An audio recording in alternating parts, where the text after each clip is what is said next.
Arriving in Thailand with his wife and daughter in September last year in the middle of the pandemic, Swedish Ambassador Jon Åström Gröndahl spoke with Thai PBS World just after he came out of quarantine after a visit home. We are enjoying our life very much here in Thailand, but it's also something completely different for all of us. When I accepted, the situation was completely different. You had 3 direct flights every day from Stockholm. It's a different job.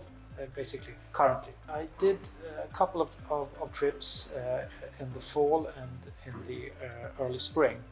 I've been to Chonburi, I've been to Udon, I've been to Khao Sok and Phuket, also private trips.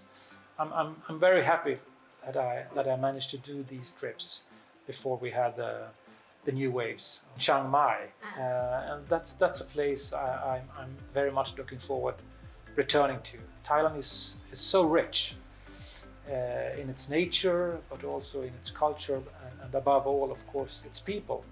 Even though Thailand is his first Asian posting, having been previously in the Middle East, the ambassador had already become familiar with Thai food back in Sweden and is enjoying the warm climate here. As a Swede and as a Northern European, I mean, who can complain?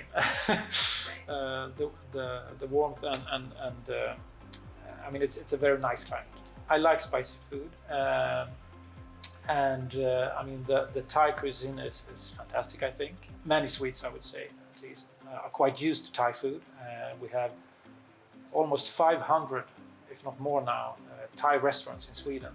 But of course, coming here, what I've experienced so far in terms of food, I mean, the quality and the tastes are even better here. Like many of us, the pandemic has affected his and the embassy's work and his lifestyle, and this means he's confined to enjoying his favorite pastime, chess, online. His Excellency even taught me a little bit about how to play. I like to play chess. Thailand is not a chess country per se, but there are some chess clubs, and I've become a member of one. But of course, COVID poses certain limitations to what is possible. There are some online tournaments, and hopefully we will be able to also to have some club nights where we can meet and play chess overboard. The embassy has been working hard to help the Swedish community in Thailand during the pandemic, especially their return. Pre-COVID, there were around 10 to 15,000 Swedes living in Thailand. Now there are only 5,000. Sweden has not imposed any lockdown so far.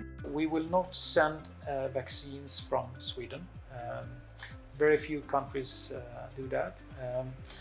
Instead, we are, of course, informing regularly on what we know of the Thai national vaccine program. It's important to underline, I think, that the message from the Thai government is that all foreign citizens will be vaccinated on the same terms as Thai citizens. It seems that, knock on wood, I wouldn't say under control because that's too early to tell, but it seems that the Swedish vaccination program has worked as planned. We have it's a high number of Swedes that have got their second dose now, and it's clear that it is affecting positively the COVID situation. One very important factor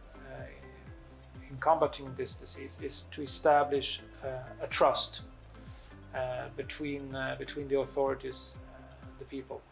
In terms of bilateral relations, both countries are quite close, the ambassador said, as he revealed that sustainable development is now the focus of cooperation.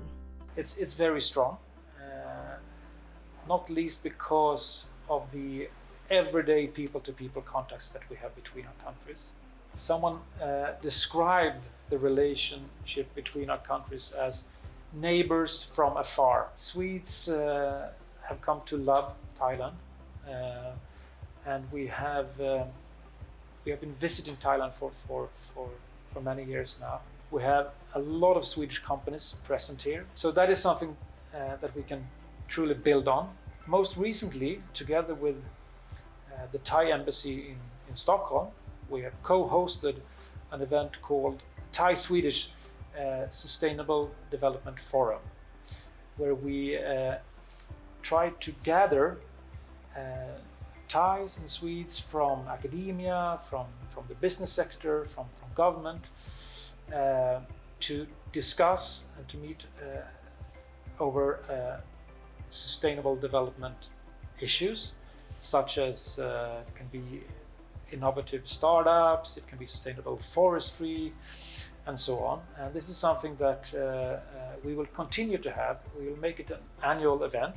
We are at a juncture, basically, where we can decide to go the more sustainable way or not. And now, if you ask me, we don't have a choice, really.